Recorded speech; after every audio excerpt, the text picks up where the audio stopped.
Welcome to the highlights of the Bentley Drivers Club 72nd annual race meeting at Silverstone.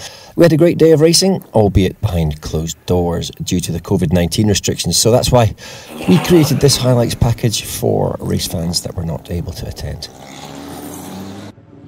So let's get on with it. Race 1 was the Bentley Scratch, including the sealed handicap, which had the usual suspects up front, with Mike Higginbotham in the Paget Gadget on pole, with Paul Forty in his Mark 6 S1 Special alongside him, and Ewan Getley and Clive Morley flying the vintage flag from the second row.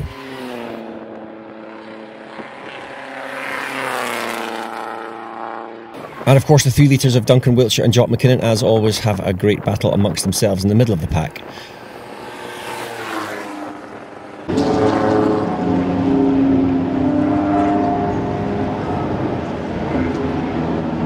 Richard Frankel at the wheel of his 1921 3-litre TT, which is the oldest Bentley currently racing.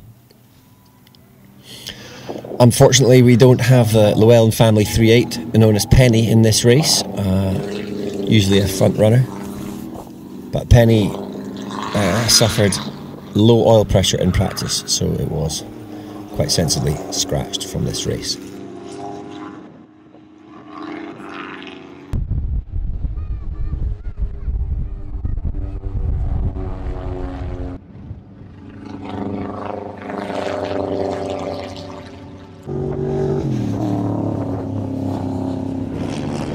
So another convincing victory for Mike Higginbotham in the Gadget, and this victory makes it 5 in a row. 24 seconds ahead of second placed Paul Forty, who also took the Group B win. Followed by the first vintage car home, which was Ewan Getley in his 3.4.5, just ahead of Clive Morley in the family 3.4.5. Race 2, the Aero Morgan Racing Series, with Bill Lancashire on pole alongside Roger Whiteside. At second row, William Plant and Graham Bryant.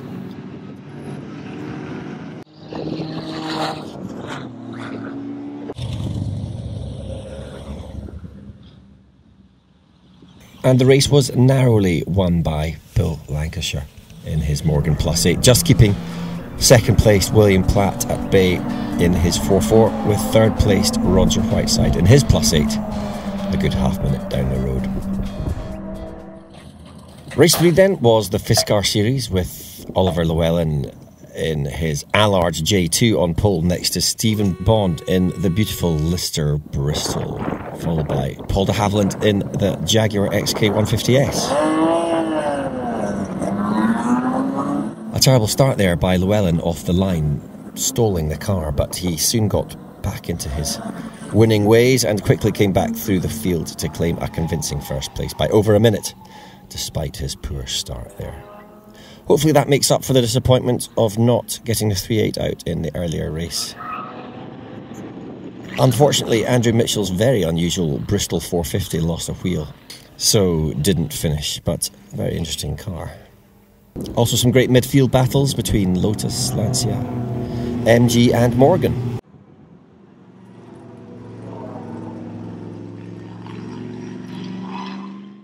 Confirmation then of the result, and it's as you were at the start line, with Ollie Llewellyn taking the win, with Stephen Bond in second and Paul de Havilland in third in his XK150 fixed head coupe.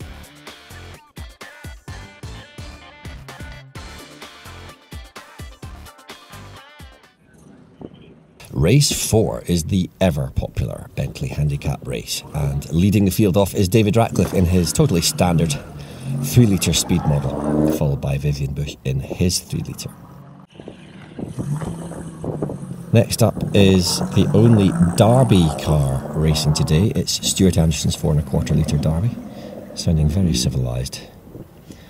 Next it's the turn of Richard Frankel at the wheel of his 3-litre TT car, with the flat-fronted radiator there burbling off the line, followed closely by Sebastian Welsh in his very well-campaigned 3-litre. Next up, it's William Elborn Sr. in his long chassis 3.4.5. Behind him, Duncan Wiltshire noisily departs, followed shortly by Jock McKinnon in his 3-litre. Sandwith in his 3.4.5, with an excellent looking exhaust system, which you can't see from this side, so you're Just going to have to trust me. The very lovely 4.8 of David Eyre. Then it's Richard Hudson in his well-proven 3.4.5. Behind him, it's Edward Commander in his Mark 6 Special, followed by Randall Stewart in his car, which is running in 3-litre guise this weekend, while his 4.5 power plant receives some attention. And the fastest car on the track for this race is Ewan Getley in his 3.4.5, although I suspect it's a 5.3 the way it goes. So on board with David Ratcliffe as Duncan Wiltshire comes flying past. Randall Stewart's very light 3-litre clears Vivian Bush's more standard car. I believe Randall's been racing this car for nearly 60 years, which must be some kind of record, I'd imagine. And talking of I should say experienced racers, here's Jock coming past Rats now. And there goes David Eyre in his 4.8, quickly followed by the Sandwith 3.4.5.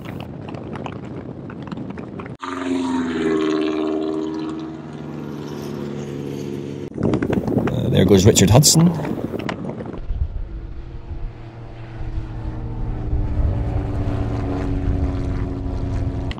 And Ewan Getley.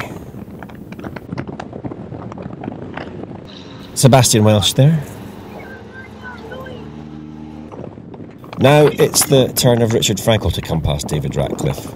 And there is the thumbs up from Rats, who is clearly enjoying the best view in the house. Duncan Wiltshire clears David Ratcliffe safely into the Luffield complex. And Getley lines up Frankel for an overtake out of Luffield 2.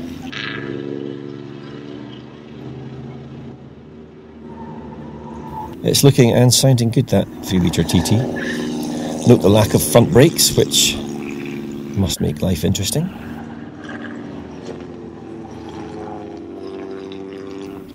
And that's it. Richard Frankel's 3-litre TT takes the spoils. Getley and Ratcliffe congratulating each other there as second and third place finishers, respectively. So here's confirmation of the results of race 4, with Richard Frankel taking a very popular victory in his 3-litre TT car, followed by David Ratcliffe in his 3-litre and Ewan Getley in his 3.4.5, who charged through from the back of the field to take a very respectable third place.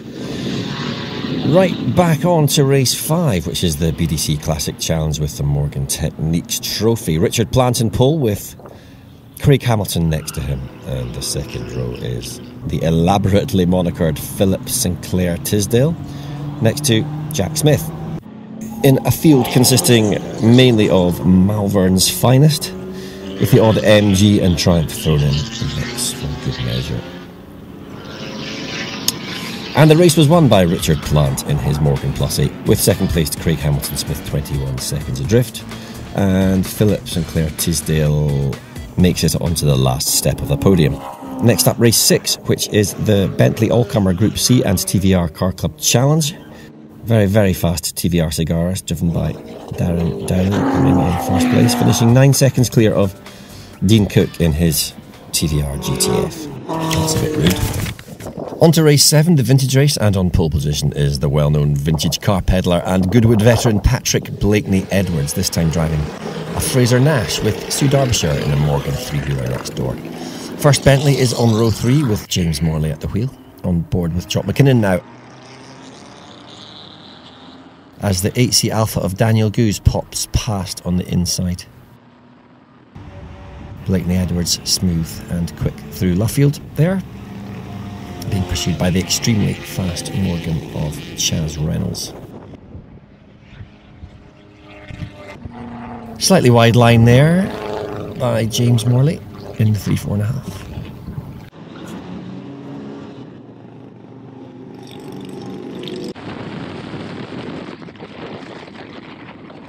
Beautiful day out there as Morley comes past McKinnon on the straight and has a bit of a wobble, and unfortunately there was a slight coming together there which led to both cars retiring.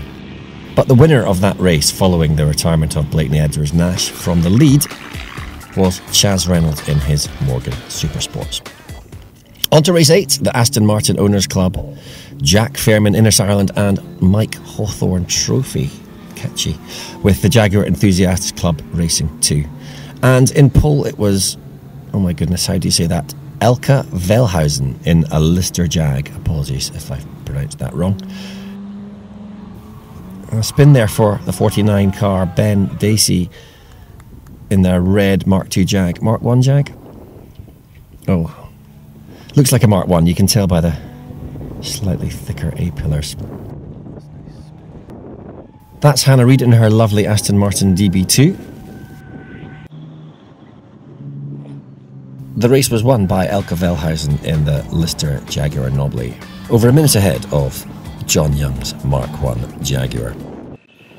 Nearly there, race 9 is the all-comers handicap race with an eclectic mix of cars. TVR Tuscanov Billy Thompson going a little bit wide there early on, managed to get it back on track, quite literally. William Walker's Elfin 300 from Australia looks a little bit like a Lola T70 Spider that has been shrunk in a tumble dryer. David Moorhouse's Mini coming in first, just ahead of Andy Shepherd's Ford Mustang, with the TVR Tuscan of Darren Smith taking the final spot on the podium. Last race of the meeting, the Aero Morgan Racing Series Part 2, with Oliver Bryant winning a comfortable victory in his Morgan Plus 8. Right, that's it. Thanks for watching. I hope you enjoyed it, and I'll hopefully see you all there in person next year. Bye-bye.